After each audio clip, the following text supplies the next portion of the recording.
আলহামদুলিল্লাহ রাব্বিল আলামিন ওয়াসসালাতু ওয়াসসালামু আলা নবিয়িনা মুহাম্মদ ওয়া আলা আলিহি ওয়া সাহবিহি আজমাইন। আম্মা বাদ। আজকে তাফসীর শুরু হচ্ছে সূরা আল আহজাবের প্রথম থেকে শুরু থেকে। সূরা আল আহজাব এটি কোরআনে পাকের 33 নম্বর সূরা এবং এখানে রয়েছে 73টি আয়াত, 73 আয়াত, এবং এই সূরা নাম হচ্ছে সূরা আল আহজাব। আহজাব হেজবুনের বহু বচন। হেজবুন অর্থ দল, আহজাব মানে দল সমূহ। এখানে আহজাবের যুদ্ধ, যেটাকে খন্দকের যুদ্ধ বলা হয়, সে যুদ্ধ সম্পর্কে আলোচনা আছে। আহজাব শব্দটি সেখান থেকে নিয়ে আল্লাহ তাআলা এই সূরার নামকরণ করেছেন। তবে এই সূরা শুধুমাত্র খন্দকের যুদ্ধ নিয়েই আলাপ করেনি, বরঞ্চ এই সূরার মধ্যে এটিতে মাদানী সূরা। আপনারা জানেন যে মাদানী সূরার বিষয়বস্তুগুলো হচ্ছে শরীয়তের বিভিন্ন হুকুম আহকামগুলো বেশি করে নাজিল হয়েছে মাদানী জিন্দেগিতে। মাক্কি জিন্দেগিতে তাওহীদ, রিসালাত, আখিরাত এগুলো নিয়ে বেশি আলোচনা হয়েছে। আর মাদানী জিন্দেগিতে ইসলামিক পারিবারিক ব্যবস্থা, সমাজ ব্যবস্থা, বিবাহ শাদী, তালাক থেকে শুরু করে অনেক লেনদেন সংক্রান্ত অনেক বেশি কিছু সব বিস্তারিত ফিকহের আয়াতগুলো নাজিল হয়েছে বেশি মক্কাতে।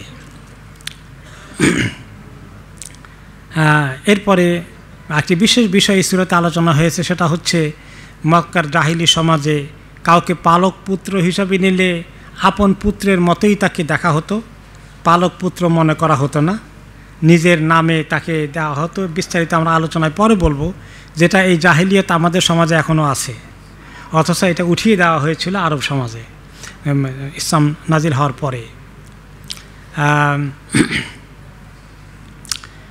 এই সূরার মধ্যে অবশ্যই আহজাবের অনেক লম্বা চূড়া আলোচনা আছে এবং বনি কুরাইজার যুদ্ধের কথাও এখানে আলোচনা আছে। সব মিলিয়ে একাধিক বিষয় এই সূরাতে আছে। আমরা এখন চলে যাই এই সূরার প্রথম দিকে ইনশাআল্লাহ।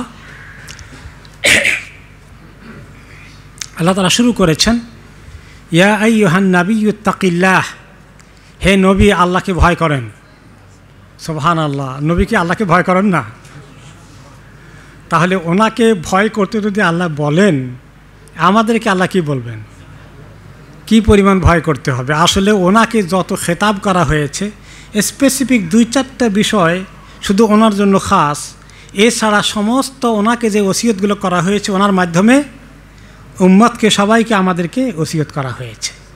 এই জন্য আমাদেরকে আল্লাহকে বেশি করে ভয় করতে হবে। তাহলে দুটো মেসেজ, ওনার মাধ্যমে আমাদেরকে আল্লাহকে ভয় করতে বলা হয়েছে, আর ওনাকে ভয় করার কথা যদি আল্লাহ বলেন, আপনি কি পরিমাণ ভয় করতে হবে। এখন এই তাকওয়া যেটা, এই তাকওয়ার ব্যাখ্যাটা কি?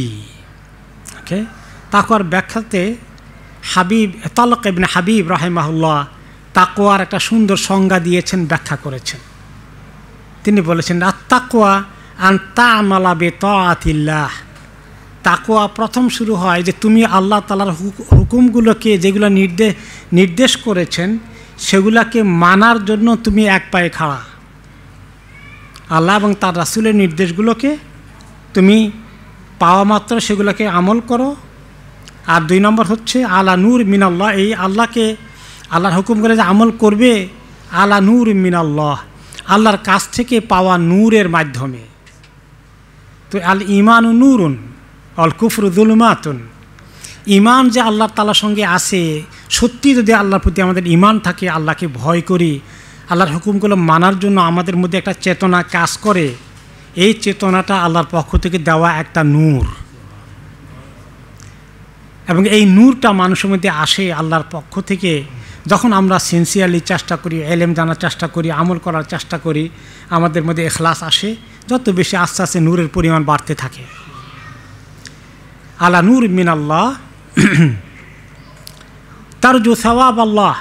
আর মুত্তাকি সবসময় আল্লাহ তাআলার কাছে পুরস্কার পাওয়ার আশায়, নেকি পাওয়ার আশায়, আখিরাতে জান্নাত পাওয়ার আশায় সে আমল করে অনেক আগ্রহ নিয়ে।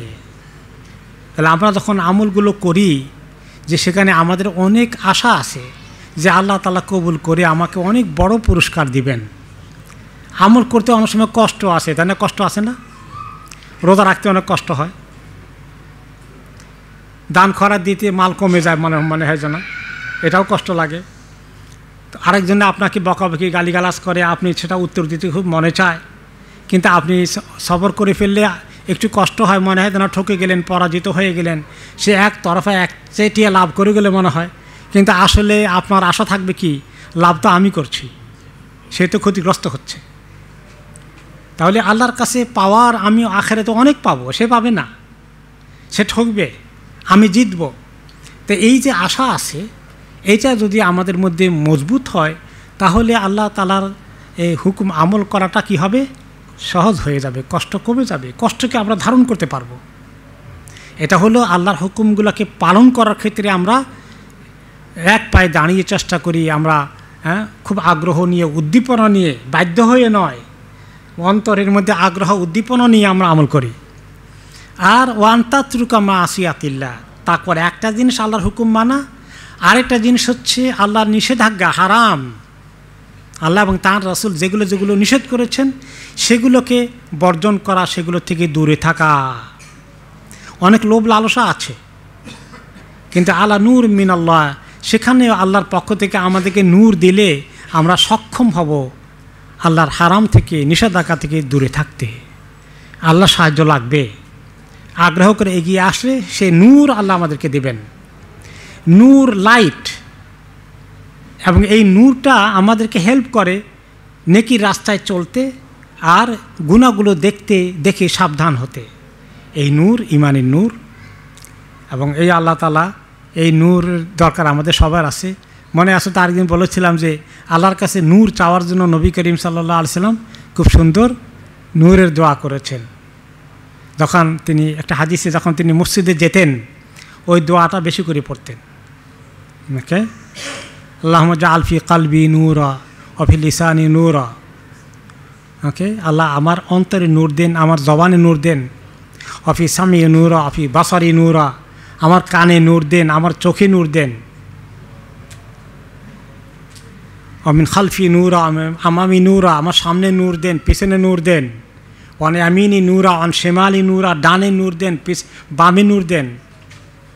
ওয়াজআল মিন ফাওকি নূরা, মিন তাহতি নূরা, আমার উপরে নূর দেন, আমার নিচে নূর দেন। চতুর্দিক থেকে আল্লাহ আমাকে নূরে নূরান্বিত করে দেন। হ্যাঁ, আল্লাহুম্মা জাআল ফি কলবি নূরা, ফি লিসানি নূরা, ফি সামি নূরা, ফি বাসারি নূরা, ওয়ান ইয়ামিনি নূরা, ওয়ান শিমালি নূরা, মিন ফাওকি নূরা, মিন তাহতি নূরা। অফি আরও আছে অফি লাহমি নূরা, অফি দামি নূরা, অফি শারি নূরা, অফি আদমি নূরা, যে আল্লাহ আমার গোশতের মধ্যে নূর দেন, আমার হাড্ডির মধ্যে নূর দেন, আমার রক্তের মধ্যে নূর দেন। অফি কলবি নূরা, আমার দিলের মধ্যে নূর দেন। আল্লাহুম্মা আযিমনি নূরা, আল্লাহুম্মা জিদনি নূরা, আমার নূর বাড়াই দেন, আমার নূর বড় করে দেন। এত নূরের দরখাস্ত করেছে। আল্লাহু ওয়ালিউল্লাযিনা আমানু ইখরিজুহুম মিনাজ-যুলুমাতি ইলান নূর। আল্লাহ মুমিনদের একান্ত আপনজন, তাদের একান্ত প্রভু, তাদের একান্ত মানে নেগাহ যিনি করেন, তাদেরকে যিনি খুব কাছে টানেন। আল্লাহু ওয়ালিউল্লাযিনা আমানু, ইমানদারদের আল্লাহ ওয়ালি, আপন, এক অভিভাবক। ইখরিজুহুম মিনাজ-যুলুমাতি ইলান নূর, অন্ধকার থেকে আলোর দিকে, নূরের দিকে নিয়ে আসে। এই নূরুল ঈমান, ঈমানের এই নূর আল্লাহর কাছে আমরা চাই যেন আল্লাহ তাআলা আমাদেরকে নূর বেশি করে দান করেন। তো আল্লাহ তাআলা ওই যে তালক ইবনে হাবিব বলেন যে তুমি এই আলা নূর মিনাল্লাহ, আলা নূর থেকে তুমি অনেক নেকি পাওয়ার জন্যে তুমি গুনাহ ছাড়ো, আল্লাহ নূর কাছ থেকে নূর পেয়ে তোমার কাছে পরিষ্কার হয়ে যায়, এটা হারাম, এটা ঠিক নয়, এটা গুনাহ, মাখাফাতা আযাবিল্লাহ, এবং তুমি আল্লাহর আযাবের ভয় করো। এইভাবে এই যে একটা অন্তরের মধ্যে এরকম ভাব আসে, যে ভাবটা আপনাকে নেকির কাজে অনেক অগ্রসর করে, কষ্ট হলেও ধাবিত করে দেয়, আর গুনার কাছ থেকে আপনাকে সরিয়ে নিয়ে যায়, অনেক আকর্ষণীয় হলেও আপনি সেদিকে যান না। এটা আল্লাহ তাআলার এই নূর আমাদেরকে আল্লাহ দেন। এই নূরটা যখন আসে তখনই আমাদের জীবনে আল্লাহ তাআলার এই তাকওয়ার বহিঃপ্রকাশ ঘটতে থাকে। এখন আল্লাহ তাআলা বলছেন যে আবার আসি, ইয়া আইয়ুহান নবী ইত্তাকিল্লাহ, হে নবী আল্লাহকে ভয় করুন, ওয়ালা তুতিউল কাফিরিন ওয়াল মুনাফিকিন, খবরদার কাফের আর মুনাফিকদের কোনো কথা শুনবেন না, তাদের কথা গ্রহণ করবেন না, তাদের কথা কখনো মানবেন না। তাহলে একজন মোমেন কাফের মুশরিক থেকে দূরে থাকবে না, তাদেরকে আপন প্রভু দোস্তের মতো মনে করবে। যাদের সঙ্গে মুশরিকদের কাফেরদের এত আন্তরিকতা, তাদের সঙ্গে তাদের ঘনিষ্ঠ সম্পর্ক, এদের কি ইমানের নূর আছে? আহারে কত বঞ্চিত তারা ইমানের নূর থেকে। তাদের আপনজন হচ্ছে কাফের মুশরিক। হাসবুনাল্লাহু ওয়া নি'মাল ওয়াকিল। আল্লাহর শুকর আদায় করি যারা এই কাফের মুশরিকদেরকে নিজের আপনজন, নিজের প্রভু, নিজের একান্ত শুভাকাঙ্ক্ষী মনে করে না। যারা কাফের মুশরিককে তাদের শুভাকাঙ্ক্ষী মনে করে, তারা ইমানের নূর থেকে বঞ্চিত, মাহরুম মিনাল খাইর। হাসবুনাল্লাহু ওয়া নি'মাল ওয়াকিল। তাই না? ওয়ালা তুতি'ল কাফিরিন। আল্লাহ তাআলা এই কথা কিন্তু আমি বানাই বললাম না, আল্লাহ তাআলা বলেছেন। আল্লাহ তাআলা বলেছেন কোন সূরায়? সূরা আহজাবের কত নম্বর আয়াতে? 1 নম্বর আয়াতে, প্রথম আয়াতে, যে তুমি আল্লাহকে ভয় করো, খবরদার কাফের মুনাফিক যারা আছে এদের অনুসরণ করো না, এদের কথা শোনো না। যে কাফের মুশরিকদের পরামর্শ নিয়ে চলে সেই ব্যক্তি মোমেন থাকতে পারবে না, তাকে কুফরের দিকেই টেনে নিয়ে যাবে, শিরকের দিকে টেনে নিয়ে যাবে। এই জন্য তার মাধ্যমে অনেক শিরক দুনিয়াতে ছড়িয়ে পড়বে, কুফরে ছড়িয়ে পড়বে। তার কপাল, সে মনে করে তার কপাল তো অনেক ভালো, কিন্তু তার কপাল অনেক খারাপ। তো এই তাফসির ইমাম ইবনে কাসির রহমতুল্লাহ আলাইহি বলেন, আইলা তাসমা মিনহুম ওয়ালা তাস্তাশিরহুম, খবরদার কাফেরদের কোনো বুদ্ধি পরামর্শ নেবেন না, তাদের কাছ থেকে কোনো অ্যাডভাইস নেবেন না, তাদের কথা শুনবেন না। নবী করিম সাল্লাল্লাহু আলাইহি ওয়াসাল্লাম খুব ইন্টারেস্টেড ছিলেন নাকি? না, তিনি মোটেই ইন্টারেস্টেড ছিলেন না। কিন্তু ওনার মাধ্যমে আমাদেরকে এই নসিহত করা হচ্ছে যে আল্লাহর নবীকে সাবধান করতেছি, খবরদার তোমাদের কি অবস্থা চিন্তা করে দেখাও। ইন্নাল্লাহা কানা বিমা তা'মালুনা খাবীরা। আল্লাহ তাআলা তোমরা কি করো সব সম্পর্কে অবগত আছেন, সব খবর রাখেন, খাবীর।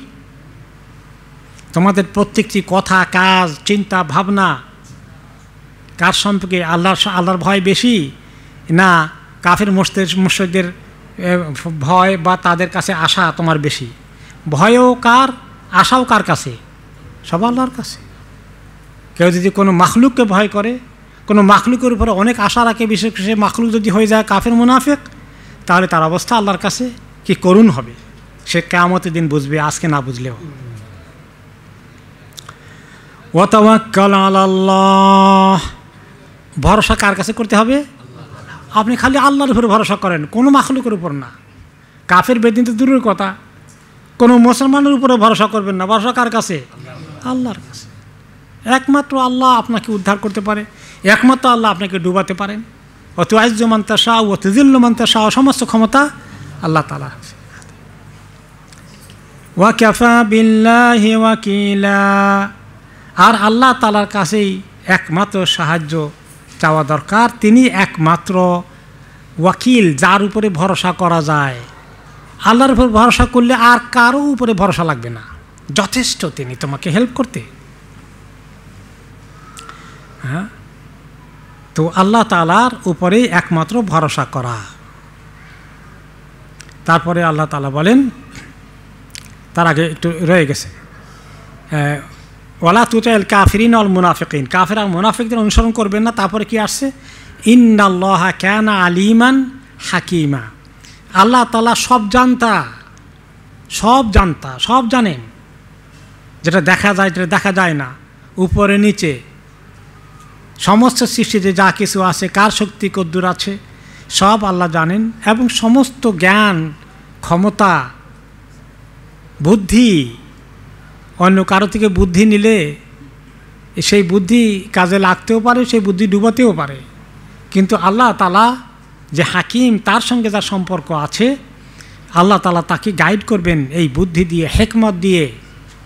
তাকে আল্লাহ তাআলা বেকুব বানাবেন না, তাকে আল্লাহ তাআলা ব্যর্থ করবেন না, গাইড করবেন।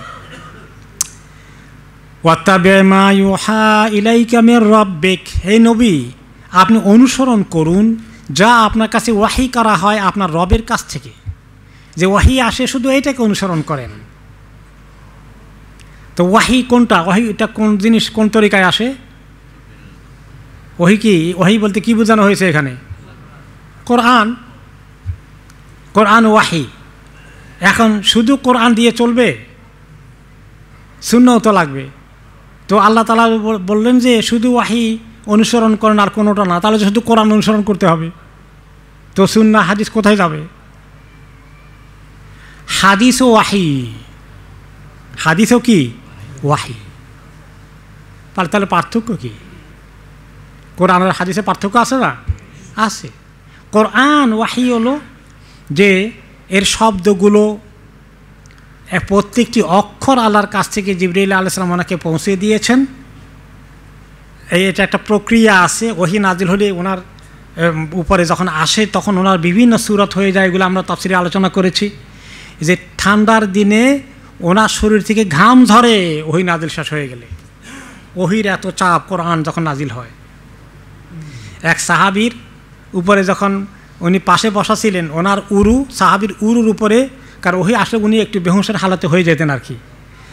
ওনার উরু সাহাবীর উরুর উপরে যখন পড়ছে, সাহাবী চিন্তা করলো, আল্লাহ, মনে হয় আমার উরুর উপরে ওনার উরু না, মনে হয় উহুদ পাহাড় আমাকে স্ম্যাশ করে দিচ্ছে, এত ভারী লাগছে। আমি প্রায় সরাই ফেলতেছিলাম কষ্টের কারণে, কিন্তু সবর করেছিলাম কোনো রকমে। শীতের দিনে যখন ওহী নাজিল হয়ে, যখন তিনি উটের পিঠে বসা অবস্থা ওহী নাজিল হতো, উটের পিঠ মনে যেন ভেঙে যাবে। এ হলো কোরআনের ওয়াহি। কিন্তু হাদিসের ওয়াহি আল্লাহ তাআলা ওনাকে দিলের মধ্যে ঢেলে দেন। জিবরিল আলাইহিস সালাম নিয়ে আসতে হয় না। অবশ্য কোনো কোনো হাদিস জিবরিল আলাইহিস সালাম নিয়ে এসছেন, কিন্তু তাও সেটা কোরআনের মতো ওই রকম চাপ না। আর অনেক হাদিস আল্লাহ তাআলা ওনাকে ধারণা দিয়েছেন দিলের মধ্যে, আল্লাহর কাছ থেকে শব্দগুলো আসে নাই, তিনি নিজে ওগুলাকে প্রেজেন্ট করেছেন, বলেছেন। ওকে, তো তাহলে ওয়াহিও হাদিসও ওয়াহি। কারণ আল্লাহ তাআলা কি বলেছেন? ওমা ইয়ানতিকু আনিল হাওয়া ইন হুয়া ইল্লা ওয়াহয়ু ইউহা। তিনি নিজের খাহেশ বশত, নিজের ইচ্ছা মতো কোনো কথা বলেন না। দিন সংক্রান্ত, শরীয়ত সংক্রান্ত যে সমস্ত কথাই বলেন না কেন, সেগুলাই ওয়াহি। একটা ডাইরেক্ট আর একটা ইনডাইরেক্ট। কোরআনটা ডাইরেক্ট ওয়াহি, হাদিসে কুদসিও ডাইরেক্ট ওয়াহি। সেটা অন্য তরিকায় বেশ কম আছে। তার পদ্ধতিগুলো, প্রেজেন্টেশন, শব্দগুলো আল্লাহর কাছ থেকে আসে না, সেটা অর্থ আল্লাহর কাছ থেকে আসে, এটা নিয়ে কিছু ইখতিলাফ আছে।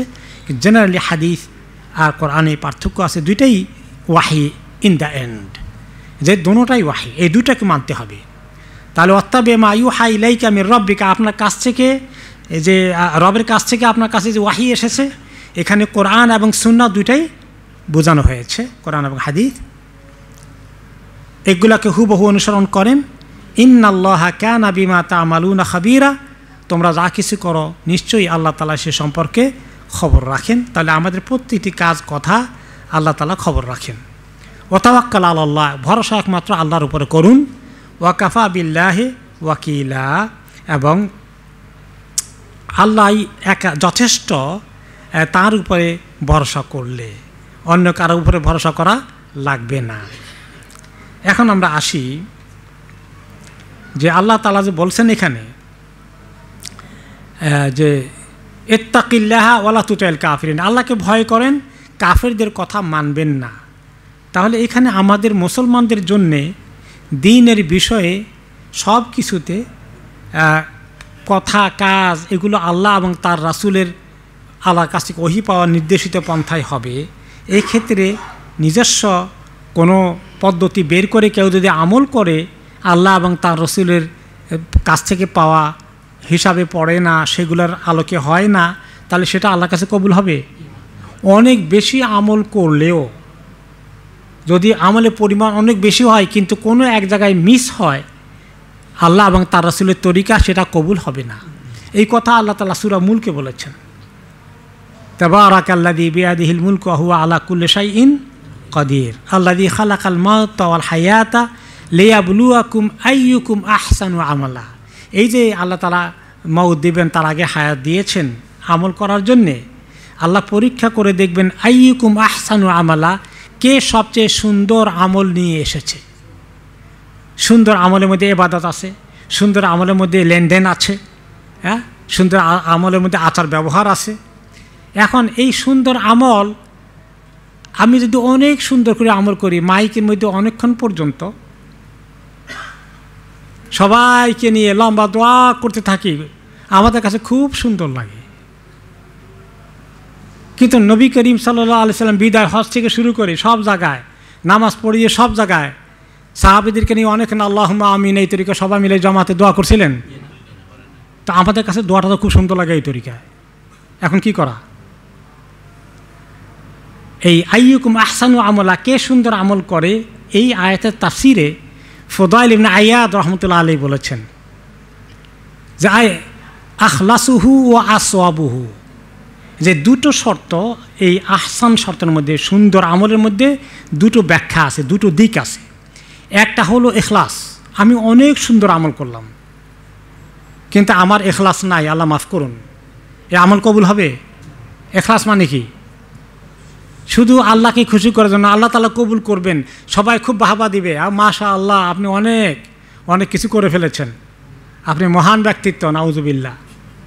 তো এগুলো পাওয়ার যদি আশা থাকে, আপনার অনেক ফলোয়ার হবে, অনেক ফলোয়ার হবে, সবাই খুব পছন্দ করবে, সবাই জিন্দাবাদ বলবে আপনার পিছনে, এটা খুব ভালো লাগে, এইটার জন্য খুব মনে চায়।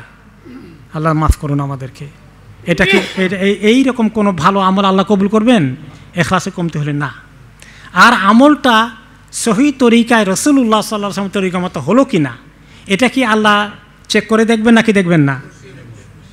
আমি যদি ওনার তরিকা বাদ দিয়ে আমাদের মতো, আমাদের দেশীয় কালচারে, মালয়েশিয়ার কালচারে, অমুক দেশের কালচারের মতো করে করি, তাহলে সেটা আল্লাহ বেশি পছন্দ করবেন? অনেক আমল ছোটোকালে আমাদের দেশ থেকে আমরা করে এসেছি, ছোটোকাল থেকে অনেক আমল করে এসেছি। এই যে সবাই মিলাদ করে দাঁড়িয়ে কিয়াম করে টোরে, কি এক সুন্দর আয়োজন। ছোটোকালে তো আমার কাছে নিজের কাছেও মজা লাগতো যে এত সুন্দর সব ইয়া নবী সালাম আলাইকা, এত তারপর হালুয়া রুটি পাওয়া যাবে, জিলাপি পাওয়া যাবে, কোনো জায়গায় খাবার দাবার আছে, এত সুন্দর একটা অনুষ্ঠান। এটা একটু মানা করে কি জন্য? খারাপ লাগতো তখন, কিছু কিছু আলেমরা মানা করতে, বাকিরা খুব মজা করে খায়। পরে তো লেখাপড়া করে বুঝলাম সুবহানাল্লাহ, এরকম আমল কোনো দিন কোনো সাহাবীরা করেছিলেন? নবী করিম সাল্লাল্লাহু আলাইহি ওয়াসাল্লামকে আমরা বেশি মহব্বত করি না সাহাবীরা বেশি মহব্বত করেছেন? তাহলে আমাদের কাছে যে এটা সুন্দর লাগলো, এখনও আমাদের সমাজে অনেকে এটার জন্য তো মারামারি করতে প্রস্তুত আছে। তো আমাদের তরিকা যদি আল্লাহ নবী সাল্লাল্লাহু আলাইহি ওয়াসাল্লাম এবং সাহাবাদের তরিকার মধ্যে পড়ে, আলহামদুলিল্লাহ ঠিক আছে। আর আমাদের তরিকা যদি আল্লাহ তাআলা নবী করিম সাল্লাল্লাহু আলাইহি ওয়াসাল্লামের তরিকা সাহাবীদের তরিকার মধ্যে মিলে না, তাহলে আমাদেরটা ঠিক আছে, আমাদেরটা পরিবর্তন করতে হবে না? হ্যাঁ, তাহলে লিয়াবলুয়াকুম আইয়ুকুম আহসানু আমালা, আল্লাহ পরীক্ষা করে দেখবেন কে সুন্দর আমল নিয়ে আসছে। এই দুই শর্ত লাগবে, ইখলাস লাগবে আর মুতাবা, নবী করিম সাল্লাল্লাহু আলাইহি ওয়াসাল্লামের সুন্নতকে ফলো করে এটা দ্বীনের ইলম শিখা, দোয়ার কথা, নামাজ পড়া, জিকির কেমনে করব। এই যে মাইকের মধ্যে হু হু করে জিকির করে ইজতেমাইভাবে, কোনো সিরাতের পাকে হাদিসের মধ্যে উল্টা কোনোদিন দেখছেন নবী করিম সাল্লাল্লাহু আলাইহি ওয়াসাল্লাম আধা ঘন্টা পর্যন্ত হু হু করে এভাবে জিকির করিয়েছেন? এগুলো তো রমরমা, যারা এগুলো করে তাদের এত মজা লাগে, এগুলো খুব আনন্দ দেয় তাদেরকে। আর এগুলো যদি বলে যে এগুলো তো ঠিক না, হাদিসে এভাবে আসে নাই, আযকুর রাব্বাকা ফি নাফসিকা তাদাররুআন ওয়া খীফাতান ওয়া দুনাল জাহরি মিনাল কাউল, এভাবে করে যে আল্লাহকে বেশি বেশি স্মরণ করেন, খুব একান্ত বিনয়ী হয়ে, খুব বেশি চিৎকার করে নয়, না খুব দুনাল জাহরি মিনাল কাউল, অতি খুব উঁচু আওয়াজে অনেক লম্বা দোয়া করতে হবে ওইরকম না, নিজে চোখের পানি ফেলে একেবারে বিনয়ী হয়ে আল্লাহর কাছে আপনি চান। এগুলো আমাদের কাছে মানে মনে হয় যেন আমাদের সমাজে যেটা পেয়েছি ওইটার তুলনা অনেকের কাছে এখনও খুব উল্টাপাল্টা মনে হয়। তো এই যে কোরআন হাদিসের কথাগুলো, লিয়াবলুয়াকুম আইয়ুকুম আহসানু আমালা, ফুদাইল ইবনে আয়াদ বলেন আয় আসওয়াবুহু আখলাসুহু আসওয়াবু, আয় অর্থাৎ ইখলাসের ভিত্তিতে এবং সুন্নত তরিকার মধ্যে পড়ে কিনা এগুলো শিওর করবা প্রত্যেক আমলের পরে, আগে পরে আমি আমলটা করছি সুন্নত মতো হচ্ছে কিনা, এটা নিশ্চিত হওয়া খুব জরুরি। সুন্নত মানে কি? নবী করিম সাল্লাল্লাহু আলাইহি সাল্লাম এবং সাহাবায়ে কেরামের তরিকা, আলাইকুম বিসুন্নতি সুন্নতি খোলাফাই আর রাশিদিন, আমার এবং আমার পরে খোলাফায়ে রাশিদিনের যেভাবে আমল করেছে সব কিছুতে ইসলামের দিনের ইবাদতের, ওইগুলোকে ফলো করবা, ওই তরিকার মধ্যে থাকবা। আফসোস ওই তরিকা অনেকের কাছেই অগ্রহণযোগ্য হয়ে আছে, অথচ তারা আল্লাহর কাছে আমল করে পার হতে চায়, কিন্তু তারা আটকে যাবে এখানে। এরপরে আল্লাহ তাআলা বলেন যে মা জাআলাল্লাহু লিরাজুলিন মিন কলবাইনি ফি জাওফিহি, আল্লাহ তাআলা কোনো মানুষের অন্তরের মধ্যে যে আমাদের দিলটা কোন জায়গায়, বুকের ভিতরে, তো যে বুকের ভিতরে অন্তর কি দেখা যায়, ধরা যায় না। এই যে অন্তরটা, এটা কিন্তু না দেখার জিনিস। নবী করিম আল্লাহ তাআলা বললেন যে অন্তরের মধ্যে কারো এই ভিতরে, বুকের মধ্যে কারো ভিতরে আল্লাহ দুইটা অন্তর দেন নাই, অন্তর একটা দিয়েছেন। তো এই কথা একটা শানে নজুল আছে। শানে নজুলটা হলো, আরব দেশে এক লোক ছিল, তার ব্যাপারে বলা হতো যে এই লোকটা সে খুব মানে তার নাম হলো রাজুল মিন কোরাইশ, কানা ইউকালুল্লাহু যুল কালবাইনে। তাকে বলা হতো যে তার নাম ছিল জামিল ইবনে মা'মার আল জুমাহি। জামিল ইবনে মা'মার আল জুমাহি, সে তার ব্যাপারে কথা প্রচলিত ছিল যে সবার তো দিল একটা করে, ওর ভিতরে দিল আছে দুইটা। এটা একবার মাশহুর হয়ে গেছে। এরকম অনেক কথা খুব মাশহুর হয়ে যায় সমাজের মধ্যে। আশ্চর্য এক কথা, মানে আগাও নাই গোড়াও নাই, কিন্তু সবাই বিশ্বাস করে। এত লোকে বলতেছে, সবাই কি মিথ্যা কথা বলে নাকি? হ্যাঁ, তো এইভাবে হচ্ছিল। তো আল্লাহ তাআলা রদ করলেন যে না, মা জাআলাল্লাহু লিরাজুলিন মিন কলবাইনি ফি জাওফিহি, তার অন্তরে, তার ভিতরে আল্লাহ তাআলা কখনো কোনো ব্যক্তিকে দুটো দিল দেননি। এটা যেমন সত্য কথা, তেমনি আরেকটা বিষয় এবার শরীরের একটা মাসালা আল্লাহ তাআলা নিয়ে এসেছেন। ওমা জাআলা আজওয়াজাকুম আল্লাতী তুযাহিরুনা মিনহুন্না উম্মাহাতিকুম, তোমাদের স্ত্রীদেরকে যাদের সঙ্গে তোমরা জেহার করো, আল্লাহ তাআলা তাদেরকে কখনোই তোমাদের মা বানাননি, মায়ের মতো বানাননি। এখানে একটা শরীয়তের ফিকহের মাসালা এসেছে, জেহার। আরব দেশে কখনো কখনো তারা স্ত্রীর সঙ্গে রাগারাগি করলে যেমন তালাক দেয়, এটা যেমন দিত, তার মধ্যে তারা আরেকটা কাজ করত, তাকে বলতো যে তুমি আমার কাছে কাদাহারে উম্মি, আমার মায়ের পিঠের মতো তোমার পিঠ, অর্থাৎ আমার মা যেরকম আমার জন্য হারাম, তুমি আমার জন্য হারাম। এই কথাটা খুব খারাপ কথা। মার এক্সাম্পলটা এখানে নিয়ে এসে স্ত্রীকে এরকম কথাটা বলাটা আল্লাহর কাছে খুব ঘৃণা লেগেছে, অপছন্দনীয় হয়েছে। এবং এই জেহার বললে সেটা মানে তালাকের একটি কেসেম বা তালাকের কাছাকাছি একটা জিনিস। ওই জিনিসটা আরব দেশে খুব প্রচলিত ছিল। স্ত্রীর সঙ্গে রাগারাগি হয়ে গেলে, সম্পর্ক নষ্ট করতে হলে এই কথাগুলো বলে ফেলতো তারা, যে আনতে আলাই কাদাহারে উম্মি, তুমি আমার সঙ্গে তোমার সম্পর্ক আমার মায়ের পিঠের মতো, নাউজুবিল্লাহ। এই কথাটা তারা বলে ফেলতো, এটাকে জেহার বলা হয়ে যায়। তো এই কথাটাকে বলাটা আরব সমাজে আল্লাহ পছন্দ করেননি। তিনি বললেন যে না, এটা তোমরা বলো না, কখনোই এই কথাটা ব্যবহার করো না। এই একটা জিনিস রদ করলেন। তারপরে বললেন ওমা জাআলা আদিয়াআকুম আবনাআকুম, যে এই স্ত্রীকে এই কথা বলা, মায়ের সঙ্গে তুলনা করা, এটা যেমন খারাপ জিনিস। সুবহানাল্লাহ, কিছু কিছু মানুষ আমাদের সমাজে বলে, মানে রাগ করে তালাক দেওয়া বা এগুলা বলতে পারে, তুই আমার মা, নাউজুবিল্লাহ, এরকম করে পর্যন্ত বলে দেয়, আউজুবিল্লাহ। তো এটা যেমন খুব নিন্দনীয় জিনিস, তেমনি তোমাদের যারা পালক পুত্র আছে, ওকে, ওমা জাআলা আদিয়াআকুম আবনাআকুম, যাদেরকে তোমরা বেটা বানিয়ে নিয়েছ, ছেলে বানিয়ে নিয়েছ, মেয়ে বানিয়ে নিয়েছ, এরকম এটাকে কি বলে, পালক পুত্র, পালক কন্যা বানিয়ে নিয়েছ, পালক মেয়ে বানিয়ে নিয়েছ, এইটা আল্লাহ তাআলার কাছে অগ্রহণযোগ্য। যেভাবে স্ত্রীকে মায়ের সঙ্গে তুলনা করা যেরকম অন্যায়, এরকম আরেকজনের সন্তান, আরেকজনের ঔরসে জন্মগ্রহণ করেছে, তাকে তোমার ছেলে, তোমার মেয়ে হিসাবে এরকম দাবি করে তার পরিচয়কে ঠিক করে নেওয়া, পাসপোর্টে এমনকি বার্থ সার্টিফিকেটে এরকম লিখে নিচ্ছে এখন সমাজে। আমি একজনের খবর জানি, তার সন্তান প্রথমে হয় নাই, বহুদিন পরে সে সন্তান নিয়েছে, নিয়ে সন্তান পালক পুত্র নিয়ে তাকে বিন অমুক অমুক তার নিজের বাপের নাম তারটা লাগিয়ে দিয়েছে। এটা এত বড় জঘন্য অন্যায়। ওমা জাআলা আদইয়াকুম আবনাআকুম, তোমরা ক্লেম করে কাউকে পালক পুত্র দাবি করো যে এইটা তোমাদের, কখনোই আল্লাহ তাদেরকে তোমাদের সন্তান হিসাবে বানাবেন না। যালিকুম কাউলুকুম বিআফওয়াহিকুম, এগুলো তোমাদের কথা, তোমাদের মুখ দিয়ে তোমরা বলো, কিন্তু কোনোদিন সে তোমার আপন পুত্র আপন কন্যা হবে না। যতই তোমরা ক্লেম করো, তোমাদের সমাজে যতই এটা এস্টাবলিশ থাকুক, এটা রং। আল্লাহ তাআলা এই কুফরি আরব সমাজে এটা খুব প্রচলিত ছিল।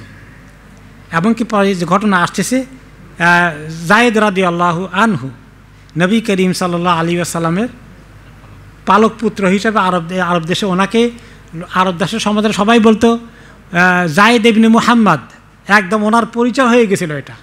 কারণ নবী করিম সাল্লাল্লাহু আলাইহি ওয়াসাল্লাম আরব সমাজে আছেন, ওনার কাছে তখনও ওয়াহি নাজিল হয়নি, তিনিও এটাকে সমাজের ধারাবাহিকতায় যায়েদ ইবনে মুহাম্মদ হিসাবে তিনি অ্যাকসেপ্ট করেছেন।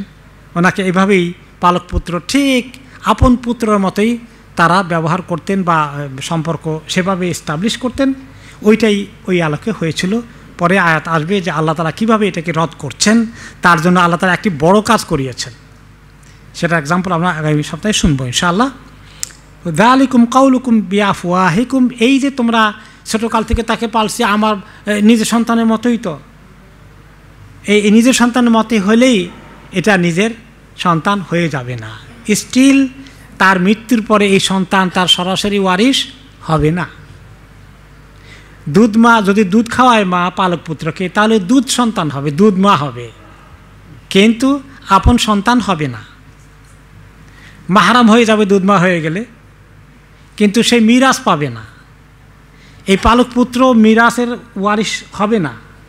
তবে কারো যদি সন্তান না থাকে, সে এরকম কাউকে পালছে, পালাটা তাকে বাবা বলে ডাকছে, সেই সন্তানের মতো আদর করেছে ঠিকই, কিন্তু তার ঔরসের নয়, এটা অ্যালাউড আছে যে পালছে, পালতে পারে, একটা ছেলে পাললো, মেয়ে পাললো, তার জন্য কিছু সে ইয়ে করতে পারে, আপনার তার মৃত্যুর পরে এটা কী বলে, ওসিয়ত করে যেতে পারে যে আমার মৃত্যুর পরে এই ছেলেটাকে যে পালছি, মেয়েটাকে যে পালছি, তা থেকে আমি এতটুকুন সম্পত্তি দিয়ে যেতে চাই। ম্যাক্সিমাম কদ্দুর দিতে পারবে, 1/3, 3/1, এর বেশি দিতে পারবে না।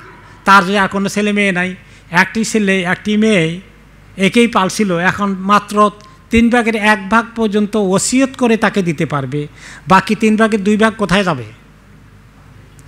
এই মাইয়েতের আত্মীয় স্বজন যারা আছে, কোন কোন আত্মীয় স্বজন পাবে, জাবিল ফুরুদ আছে কি না, অথবা না হলে আসাবা আছে কি না, এগুলোর লিস্ট আছে, তার ভাই আছে কি না, তার বাবা আছে কি না, তার ভাতিজা আছে কি না, এই সমস্ত দিকে যাবে এগুলো।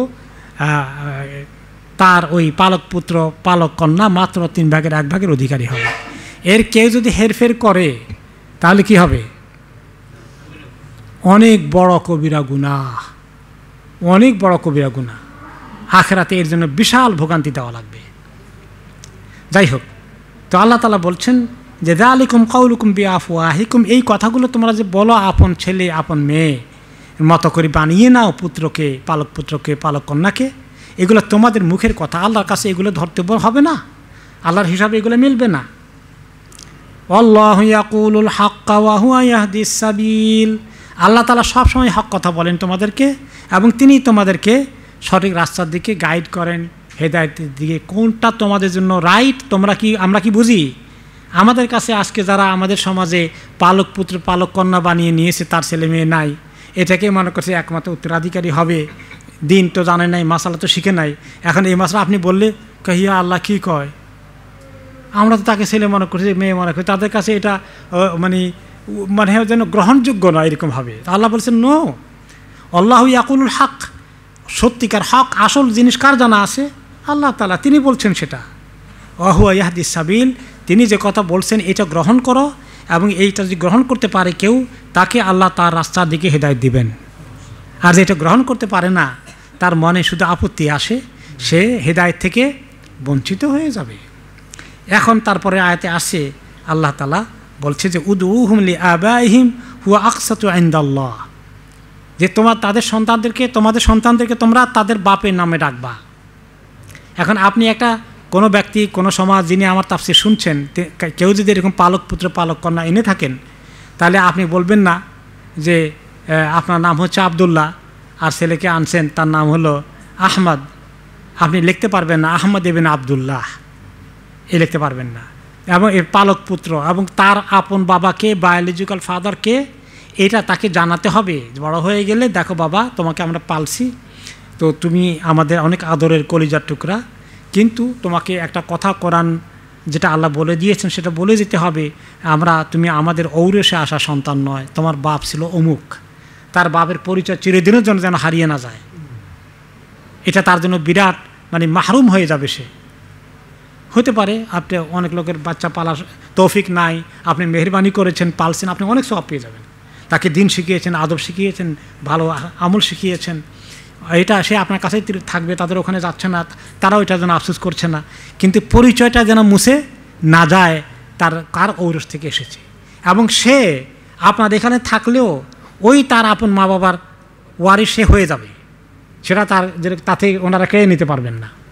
এগুলো আমাদের দেশের লোকেরা কি এইভাবে মুখস্থ করে নিয়েছে? তার উল্টো না? হ্যাঁ, এই জন্য আল্লাহু ইয়াকুলুল হাক্কা ওয়া হুয়া ইয়াহদি আস-সাবিল, যে আল্লাহ হক কথা বলেন, তিনি সাবিলের দিকে, আসল রাস্তার দিকে তোমাদেরকে গাইড করবেন। কাজেই আমাদের সমাজে, আমার কাছে তো এটা অদ্ভুত লাগতেছে, আমার সমাজ আল্লাহর কোরআনের বাইরে চলে গেছে, আমি সেটা ভালো লাগা ঠিক হবে না আমার জন্য। আল্লাহ যেটা বলেছেন সেটাকে গ্রহণ করতে হবে। উদউহুম লিআবাইহিম, কাজেই তাদের পরিচয় থাকবে আপন বাবা, যারা তার ঔরস থেকে এসেছে। হুয়া আকসাতু ইনদাল্লাহ, এবং এটাই আল্লাহর কাছে অধিক ইনসাফের কথা। আর যদি তার পিতার নাম বাদ দিয়ে তোমার নাম লাগিয়ে দিয়েছ, তুমি তাকে পেলেছ, পালন করেছ, এটা আল্লাহর কাছে ইনসাফের কথা নয়।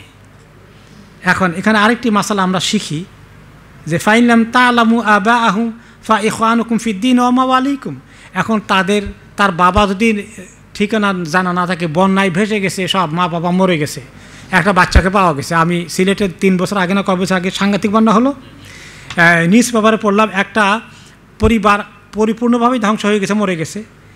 একটা বাচ্চাকে পাওয়া গেছে বড় একটা পাতিলের মধ্যে রেখে দিয়েছে। এটা ভেসে ভেসে কারা পেয়েছে, বাবা মার খোঁজ পাওয়া যায় নাই। এখন এরকম বাচ্চাকে এখন তার পিতার নাম কি, এটা তার খুঁজে পাওয়া যাবে না। তো আল্লাহ তাআলা বলেন ফাইলাম তা'লামু আবাআহুম ফা ইখওয়ানুকুম ফিদ্দীন ওয়া মাওয়ালিকুম, কারো বাপ জানা না থাকলে সে তোমাদের সবার দিনই ভাই। দিনের কারণে ভাই, দিনের কারণে একে অপরের একান্ত আপনজন।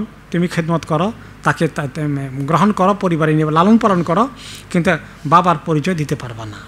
এখানে আরেকটা মাসালা আছে যে সন্তানদেরকে পিতার নামের সঙ্গে ডাকো, এটা আল্লাহর কাছে অধিকতর ইনসাফপূর্ণ কথা।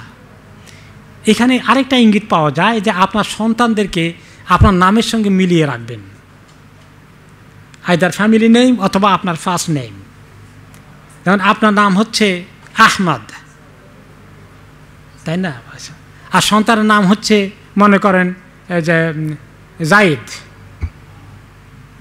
তাহলে জাইদ আহমদ। কেউ লেখে জাইদ ইবনে আহমদ, আর আরব দেশে এখন ইবন আর লেখে না, জাইদ আহমদ। জাইদ প্রথম নাম, আহমদ দ্বিতীয় নাম, বাবার নাম। আরবরা এভাবে এখনও রাখে, কিন্তু এটা আমাদের সমাজে প্রচলিত ছিল না। আমি নিজেও মিস করেছি, এখন আফসোস করি। এটা জানতে শিখতে আমার নিজেরই দেরি হয়ে গেছে যে তোমাদের সন্তানদেরকে বাপের নামের সঙ্গে মিলিয়ে ডাকো। তাহলে সন্তানের ফুল নেম হবে, প্রথম নামটা সন্তানের, দ্বিতীয় নামটা বাবার। আরবরা তৃতীয় নাম রাখে ফ্যামিলি নেম, সেটা দাদা হতে পারে অথবা উপরের অনেক বড় দাদা হতে পারে, ওই টাইটেল চলতে থাকে। এ হলো সুন্দর আরবি নামের কোরআনিক গাইডেন্স। কথা বুঝতে পেরেছেন? এখন থেকে যারা বাবা হচ্ছেন, আমাদের তো সময় পার হয়ে গেছে, এখন থেকে সন্তানের নাম রাখবেন আপনার 1 নম্বর, যেমন একটা নাম লম্বা, খুব লম্বা নাম রাখবেন না, আবার এটা আরেক অসুবিধা। তো আপনি প্রথম নামটা হবে সন্তানের, দ্বিতীয় নামটা হবে পিতার। ইবন বেন্ত এটা লাগানো জরুরি না, অটোমেটিক্যালি সেকেন্ড নামটা কার নাম? বাবার নাম। এভাবে করে না তোমরা রাখো, এদেরকে এভাবে রাখো, ডাকো। আল্লাহ নিজে অর্ডার করতেছেন, উদউহুম লিআবাইহিম হুয়া আকসাতু ইনদাল্লাহ, বাবের নামের সঙ্গে মিলিয়ে ডাকো সন্তানদেরকে, সেভাবে নাম রাখো। এটা আল্লাহর কাছে ইনসাফের কথা। বাবার পরিচয় যদি হারিয়ে যায়, না থাকে, তাহলে এটা আল্লাহর কাছে ইনসাফের বিষয় হয় না।